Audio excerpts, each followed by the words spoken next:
आज हम आ चुके हैं दून स्कूल पर। रात का वक्त है लेकिन अभी तो लाइट वगैरह यहाँ पे चल नहीं रहा है। ये दून यूनिवर्सिटी का मेन गेट और बहुत ही देखो ये इधर की तरफ बोर्ड भी लगा हुआ है दून यूनिवर्सिटी। ये है दून यूनिवर्सिटी का गेट। ये देखो आओ, और मैं ना यहाँ पे पहली बार आया हूँ। बिल्कुल फ्रेंड्स, आज ना रात का वक्त है और इस टाइम मैं उत्तराखंड की राजधानी देहरादून में हूँ और देहरादून में एक बहुत चर्चित और काफ़ी बड़े एक यूनिवर्सिटी के सामने इस वक्त हूँ, उसी के गेट के सामने।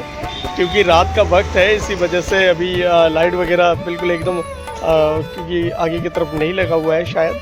और क्योंकि इस बार मैं पहली बार आया हूँ दून यूनिवर्सिटी के सामने, पर नाम बहुत सुना था मैं, पर कभी दून यूनिवर्सिटी में नहीं आया। ग्राफिकेरा हिल यूनिवर्सिटी में मैं वहाँ पे भी काफ़ी बार गया हूँ एंड जो हॉस्पिटल है वहाँ पे भी गया हूँ, लेकिन मैं दून जो यूनिवर्सिटी है और ये एस्टेब्लिश्ड हुआ है 2005 में, तो काफ़ी बड़ा यूनिवर्सिटी है और काफ़ी नाम है इस यूनिवर्सिटी का।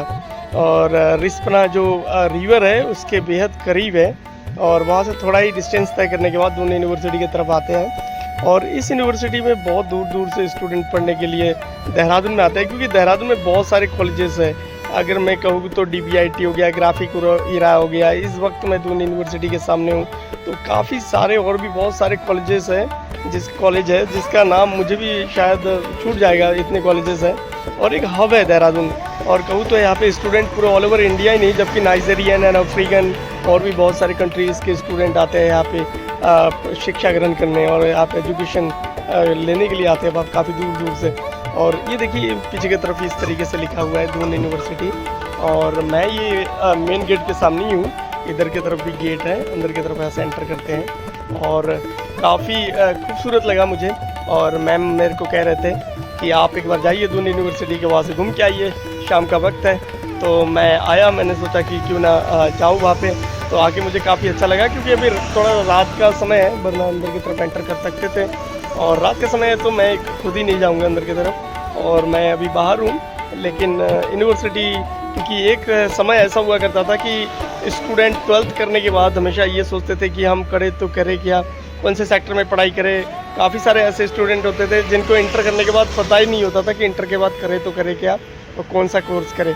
लेकिन आज की डेट की अगर मैं बात करूँ तो सोशल मीडिया का ज़माना है, और सोशल मीडिया के ज़माने में ये है कि मतलब कि कोई से कौन सा कोर्स करना है, क्या करना है, कौन से यूनिवर्सिटी की फ़ीस कितना है, किसी से अब पूछने की ज़रूरत नहीं है। सीधा वेबसाइट में जाते हैं और चेक करते हैं और सीधा स्टूडेंट को, जिससे कि काफ़ी ज़्यादा मतलब हेल्पफुल रहता है। अगर उस चीज़ को उस तरीके से यूज़ किया जाए तो हर यूनिवर्सिटी की लिस्ट आ जाता है ऑटोमेटिकली। और आज क्योंकि अगर मैं कहूँ तो उनके जो बुक्स है, आज के डेट में तो बुक्स भी नहीं खरीदना पड़ता है, कि रिवीजन के लिए भी ऑनलाइन पढ़ाई कर लेते हैं हर स्टूडेंट। तो एक ज़माना वो भी था कि उस टाइम बुक्स खरीदना पड़ता था और फिर बुक्स खरीद के उसके बाद आगे की एजुकेशन, आगे की पढ़ाई को जारी करते थे। तो ये बहुत सारी चीज़ें हैं और आज हम उस चीज़ को अपने आंखों से देख रहे हैं, क्योंकि सन 2000 के बाद में ही अगर मैं कहूँ तो धीरे धीरे इस तरीके की क्रांति आया। लेकिन सन 2010-15 के बाद बहुत स्पीडली एकदम ये जो सोशल मीडिया की क्रांति आ गया है, पूरे इंडिया ही नहीं पूरे वर्ल्ड में। और बिज़नेस से लेके हर चीज़, चाहे किसी भी सेक्टर की मैं बात करूं तो हर चीज़ मतलब ऑनलाइन हो गया है। और शॉपिंग हो, चाहे कभी किसी ने ये भी तो नहीं सोचा था कि जो करेंसी है ये कभी डिजिटल इस तरीके से हो जाएगा, जैसे पेटीएम, गूगल पे, फ़ोनपे और भी बहुत सारे पे हैं ऐप, जिन्होंने काफ़ी सारे ऐप हैं जिससे हम ट्रांजेक्शन वगैरह करते हैं। हमने कभी नहीं सोचा था कि इस तरीके का होगा, लेकिन एक सोशल मीडिया कहूँ या इंटरनेट के ज़माने में ऐसी क्रांति आई है कि लोगों के जो पहले जो चीज़ करने में काफ़ी टाइम लग जाता था, काफ़ी ईयर लग जाता था। किसी के पास अगर कोई नोट्स नहीं होता था तो दूसरों से मांग के लाके भी पढ़ते थे, तो आनाकानी भी होता था, कोई देता नहीं था तो कोई दे भी देता था, फिर नहीं तो शॉप से ख़रीद के लाना पड़ता था। लेकिन आज क्या चीज़ है कि एक फ़ोन मुट्ठी में है लोगों के, और लोगों के पास जेब में पैसे भी नहीं रहते हैं तो ट्रांजैक्शन भी कर देते हैं। और एजुकेशन के सेक्टर की बात करूँ तो उससे रिलेटेड बहुत सारे चीज़ें भी देख लेते हैं, एंड कहाँ पे कौन से कॉलेजेस में किस टाइम एडमिशन लेना है, क्या है, सारा कुछ अपडेट हो जाता है। न्यूज़पेपर, एक ज़माना था कि न्यूज़पेपर लोग कितने ध्यान से पढ़ते थे, बहुत ज़्यादा ध्यान से पढ़ते थे, आज भी पढ़ते हैं, लेकिन वो क्रेज़ अब नहीं रहा। अब न्यूज़ कंपनियाँ भी या न्यूज़पेपर्स भी सब ऑनलाइन हो गया है। ऑनलाइन उसमें सब्सक्रिप्शन लेना पड़ता है तो ऑनलाइन उसमें आ जाता है फ़ोन में।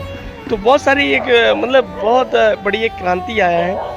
और सोशल मीडिया को या इंटरनेट को बहुत ज़्यादा, क्योंकि हम कभी ये सोच नहीं सकते हैं कि मैं अगर खुद की बात करूँ तो मैं ही खुद ही कम से कम मेरे ख्याल से 2 साल से मैं कभी बैंक में नहीं गया, क्योंकि जब एटीएम कार्ड जब तक वैलिड है तब तक बैंक जाने की ज़रूरत नहीं है। जब एटीएम कार्ड एक्सपायर हो जाएगा तो जो एटीएम कार्ड से बनता है या गूगल पे बनता है तो उसके बाद वो काम करना छोड़ देगा।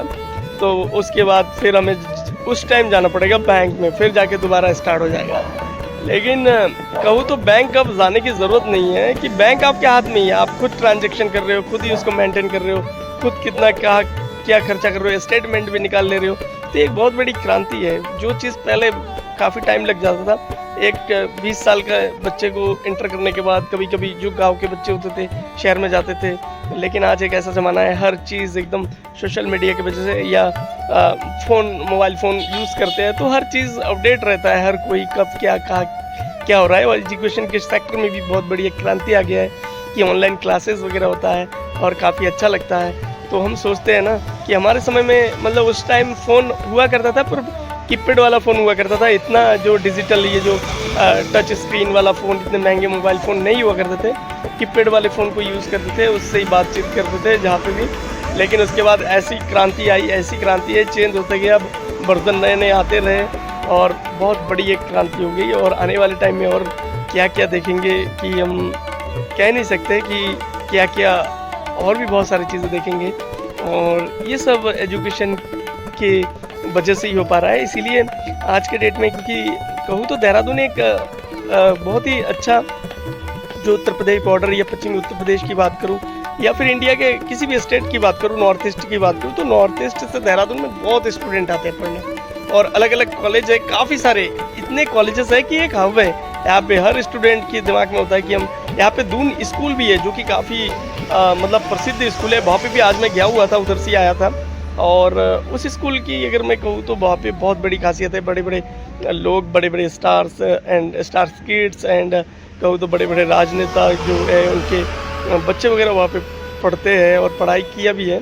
और स्कूल में ऐसे मतलब उसकी एटमॉस्फेयर होता है कि सच में बच्चा अगर अच्छे स्कूल में एजुकेशन उसको करवाया जाए तो कहीं ना कहीं वो किसी न किसी मतलब अच्छे सेक्टर में चला ही जाता है।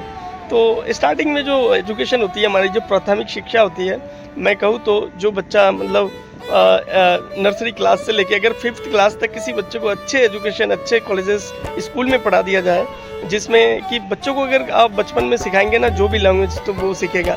और फिर उसके बाद अगर आप उसको अच्छे स्कूल में पढ़ाने के बाद अगर किसी नॉर्मल स्कूल में अगर नहीं हो पाता है तो पढ़ाते हैं तो, लेकिन उसके बचपन में जो वो लैंग्वेज सीखेगा वो ज़िंदगी में नहीं भूलेगा।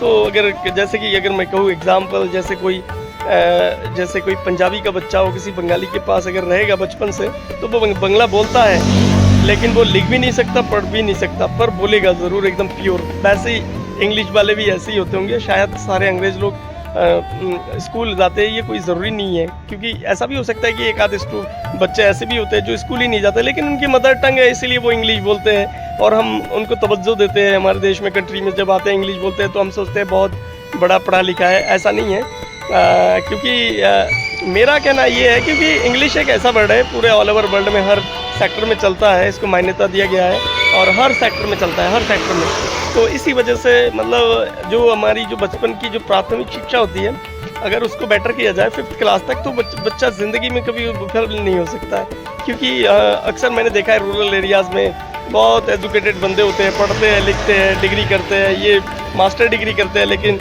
जब इंटरव्यू होता है प्राइवेट कंपनी में, बहुत सारे आज के डेट में जॉब है काफ़ी सारे, लेकिन हमने उस चीज़ को देखा है अपनी आंखों से, हमने महसूस किया है, तभी मैं ये चीज़ बोल पा रहा हूँ कि जाते हैं फिर इंटरव्यू होता है तो इंटरव्यू में कुछ इंग्लिश के ऐसे वर्ड्स यूज़ हो जाते हैं, ऐसी चीज़ पूछा जाता है कि बच्चा उसके, क्योंकि वो कम्युनिकेशन स्किल्स इतना बेटर नहीं होता है तो वो चीज़ को जज नहीं कर पाता है कि क्या है, तो उसकी वजह से काफ़ी ज़्यादा प्रॉब्लम होता है। फिर नौकरी काफ़ी सारे मतलब इस तरीके की दिक्कतों का सामना करना पड़ता है। इसीलिए एजुकेशन सेक्टर में अगर मैं कहूँ ना, किसी कोई भी जैसे गवर्नमेंट स्कूल भी हो, मैं तो यही कहूँगा कि जो प्राथमिक शिक्षा है स्टार्टिंग में, वो इंग्लिश अगर बढ़िया तरीके से बच्चे को सिखाया जाए तो वो ज़िंदगी में कभी भी धोखा नहीं खा सकता है, भले ही वो किसी गवर्नमेंट स्कूल में पढ़े उसके बाद। जीवन में कभी धोखा नहीं खा सकता है, क्योंकि कम्युनिकेशन स्किल्स ही आज के डेट में सबसे इम्पोर्टेंट है। चाहे आप कितना भी क्या भी कर रखा है, अगर आपकी कम्युनिकेशन बढ़िया होगा, स्किल्स बढ़िया होगा, इंग्लिश मेनली अगर कहूँ, क्योंकि लैंग्वेज का भी एक ऐसा कि आप जितने लैंग्वेज सीखेंगे आपके जीवन में उतना कम है। आप अगर बहुत सारे लैंग्वेज सीखते हैं, बहुत सारे स्टूडेंट सीखते हुए खास सिर्फ लैंग्वेज ही सीखते हैं, स्पेनिश, इटालियन एंड इंग्लिश बहुत सारे सीखते हैं, तो बहुत सारे उनके भी ऐसा सेक्टर है कि उसमें जैसे ट्रांसलेटर करना पड़ता है। कभी कभी ऐसा होता है गूगल से तो ट्रांसलेट करते ही है, लेकिन डायरेक्टली ट्रांसलेट करना पड़ता है, या फॉरेन कंट्रीज़ के जो टूरिस्ट लोग आते हैं उनको गाइड करते हैं, तो उसमें बहुत सारे स्कोप हैं। तो आज मैं यहाँ पे आया तो ये सारी चीज़ें, इस दून यूनिवर्सिटी को देख के बहुत सारी चीज़ें याद आ रहा है, और भी काफ़ी सारी चीज़ें मन के अंदर, तो फिर कभी बयां करेंगे उसको। और आज काफ़ी अच्छा लगा दून यूनिवर्सिटी के सामने आके, और ये देखिए इस तरीके से, और 2005 में ये एस्टेब्लिश्ड हुआ है ये यूनिवर्सिटी, और काफ़ी अच्छा लगा मुझे। एंड वीडियो अच्छा लगे तो वीडियो को लाइक, शेयर एंड सब्सक्राइब ज़रूर कीजिएगा। बाय।